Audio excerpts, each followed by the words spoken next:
1965 عیسوی کی جنگ چھڑ جانے کی باعث جاوید کو ڈیوٹی پر بلا لیا جاتا ہے۔ جاتے ہوئے اپنی بہن سے کہہ کر جاتا ہے کہ وہ واپس آ کر ہار پہن لے گا، مگر وہ جنگ میں شہید ہو جاتا ہے۔ اس کے ایک سال بعد 6 سپٹمبر 1966 کے دن رضیہ کو اپنے بھائی جاوید کی شدت سے یاد آتی ہے، جو اپنی سالگرہ کے دن شہید ہو گیا تھا۔ رضیہ روتی ہے اور اس کے ماں باپ اس کو تسلی دیتے ہیں کہ اتنے میں ان کی پڑوسن شاداں آ جاتی ہے۔ رضیہ کی ماں شاداں سے جاوید کی باتیں کر رہی ہوتی ہے کہ رضیہ کو ایک سایہ نظر آتا ہے۔ وہ اس کا بھائی جان کہہ کر مخاطب کرتی ہے اور پوچھتی ہے، آپ کہاں تھے؟ کہاں چلے گئے تھے؟ وہ کہتا ہے، میں تمہارے آس پاس تھا، تم اپنا ہار اب میرے گلے میں ڈال سکتی ہو۔ رضیہ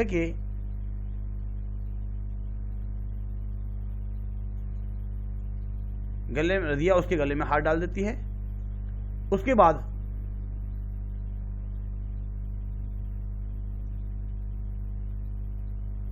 جاوید چلا جاتا ہے اور رضیہ اس کو پکارتی رہ جاتی ہے۔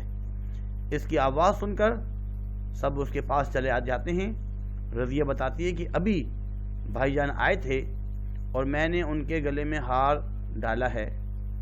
باپ سمجھاتا ہے کہ بیٹا، جانے والے لوٹ کر نہیں آتے۔ شاداں نیچے پڑا ہار دیکھ کر اٹھانے لگتی ہے اور چیخ مار کر کہتی ہے کہ ہار پر خون لگا ہوا ہے۔ اس کے بعد بیٹا ایک اور جو ہے بوڑھی کاکی، یہ منشی پریم چند افسانہ نگاروں میں ان کا شمار ہوتا ہے۔ یہ سامنے ان کی تصویر نظر آ رہی ہے۔ آپ بنارس کے گاؤں میں پیدا ہوئے اور 1901 میں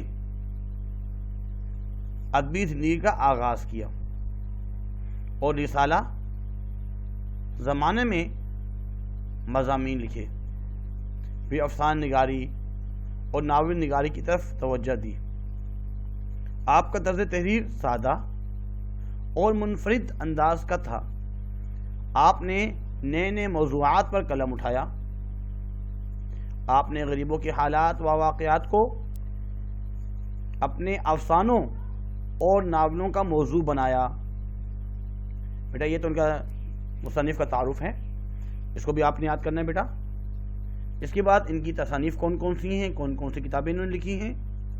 سوز وطن، میدان عمل، واردات، بیوہ، بازار حسن۔ مرکزی خیال، بڑھاپا بچپن کا دور ثانی ہوا کرتا ہے۔ جب انسان بوڑھا ہو جاتا ہے تو جس طرح بچپن میں بچے حرکتیں کرتے ہیں، ایسے ہی بوڑھے لوگ بھی حرکتیں کرتے ہیں کبھی کبھار۔ بوڑھے لوگ بھی ہماری توجہ کے اتنے ہی مستحق ہوتے ہیں جتنے کہ معصوم اور چھوٹے بچے۔ بوڑھے لوگوں کو ہم سامان کی طرح گھر کے کونے میں بٹھا کر دنیا کے تماشے میں گم ہو جاتے ہیں۔ انسان اتنا خود غرض اور بے انصاف ہے کہ وہ شہرت کے حصول کے لیے تو جان و مال سے آمادہ ہو جاتا ہے، لیکن کمزور انسانوں کی ضروریات اور احساسات کو بھول جاتا ہے۔ اس میں جو مرکزی خیال ہے اس کے بارے میں بتایا گیا ہے۔ خلاصہ بہت ہی دکھی داستان ہے اس میں۔ ایک کہانی جو کہ آپ کی اردو کی کتاب میں ایک افسانہ ہے، پیج نمبر 58 میں مکتوب ہے۔ اس کا خلاصہ یہ ہے کہ منشی پریم چند لکھتے ہیں کہ بڑھاپا بچپن کا دوسرا دور ہوا کرتا ہے۔ اس افسانے میں وہ انتہائی بوڑھی کاکی کی کہانی بیان کرتے ہیں جس میں زبان کے ذائقے کے سوا کوئی حسن باقی نہ تھا۔ ان کے 7 جوان بیٹے بھی ان کو چھوڑ کر دنیا سے جا چکے تھے۔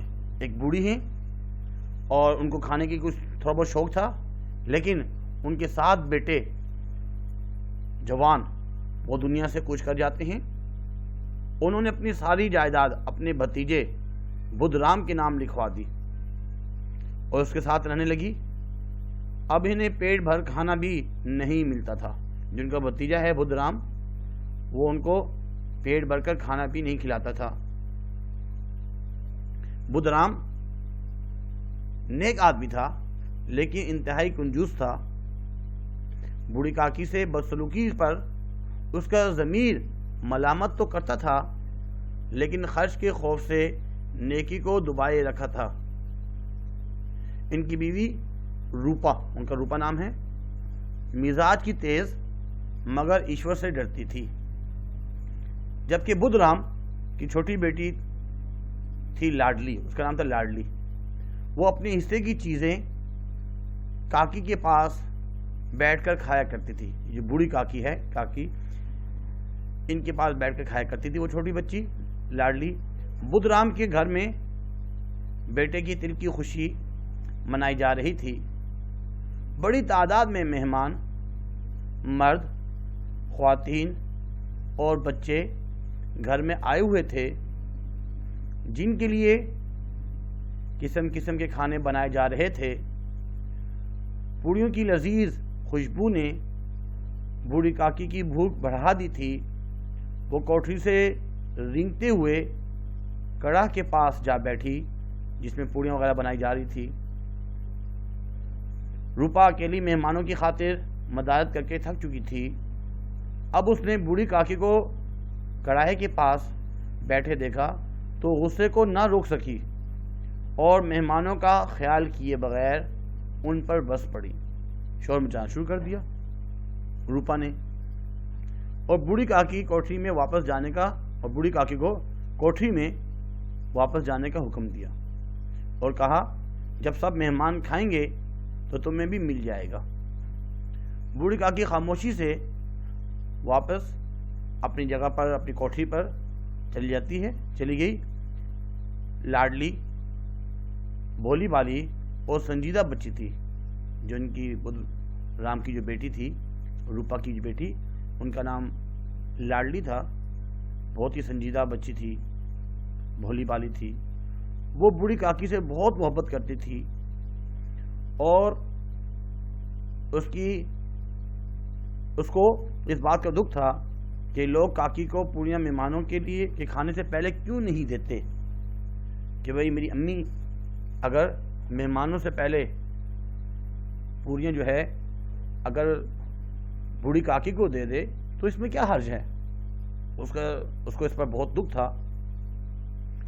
وہ اپنی ماں کے ڈر سے بوڑھی کاکی کے پاس نہ جا سکی، تاہم اس نے اپنی پوریاں کھانے کے بجائے گڑیوں کے پٹاری میں رکھ دی کہ موقع ملتے ہی اپنی پوریاں کاکی کو دینا چاہتی تھی۔ رات کو جب سب سو گئے تو لاڈلی، وہ جو بچی تھی، اندھیرے میں ہی بوڑھی کاکی کے پاس جا پہنچی اور اپنی پوریاں ان کو دے دی۔ ان پوریوں نے بوڑھی کاکی کی بھوک مزید بڑھا دی اور بوڑھی کاکی لاڈلی سے کہنے لگی کہ مجھے مہمانوں کے کھانے والی جگہ پر لے چلو تاکہ میں وہاں سے ٹکڑے چن چن کر کھا سکوں۔ اس وقت روپا کی آنکھ کھلی تو وہ لاڈلی کو تلاش کرتے ہوئے اس جگہ پر پہنچی جہاں کاکی جھوٹے پتالوں سے ٹکڑے اٹھا کر کھا رہی تھی۔ روپا کو شدید صدمہ پہنچا اور وہ اپنی بے رحمی اور خود غرضی پر بہت شرمندہ ہوئی اور باورچی خانے سے جا کر کھانے کے تھال میں کھانا لا کر بوڑھی کاکی کے سامنے رکھ دیا اور اس سے معافی مانگی اور کہنے لگی، ایشور سے میرے لیے معافی مانگنا۔ کھانے کا تھال دیکھ کر کاکی بہت خوش ہوئی اور وہ معصوم بچوں کی طرح کھانے میں مصروف ہو گئیں۔ وہ اس کے روئے روئے سے سچی دعائیں نکل رہی تھیں۔ بیٹا یہ کہانی تھی بوڑھی کاکی کی۔ تو امید ہے کہ یہ کہانی آپ کو سمجھ میں آ چکی ہوگی. تو ہماری کوشش یہ ہوتی ہے کہ ایک پیریڈ کو 2 میں کنورٹ کر دی جائے تاکہ آپ کو زیادہ فائدہ ہو. تو بیٹا آج ہم نے 2 خلاصے اور مرکزی خیال سمجھے. پہلا جو ہم نے پڑھا وہ ڈرامہ شہید، جو کہ مرزا ادیب جس کے مصنف ہیں شہید جاوید جو ہے شہید ہو چکا ہے 1965 میں، اور اس کی بہن سالگرہ جب منا رہی تھی، لیکن وہ جو ہے اسی دن اس کو بلا لیا جاتا ہے، وہ چلا جاتا ہے.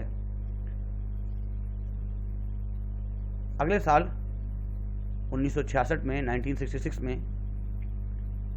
اس کی بہن جب دوبارہ سالگرہ منانے کی وہ لگتی ہے، اتنے میں اس کو ایک سایہ نظر آتا ہے جو کہ اس کے بھائی کا ہوتا ہے. وہ اس کو جب ہار پہناتی ہے، وہ بھائی چل جاتا ہے، پھر وہ شور مچاتی ہے. تو پڑوسی کہتی تھی کہ واقعی ہی جاوید آیا تھا اور یہ خون بھی نظر آ رہا ہے.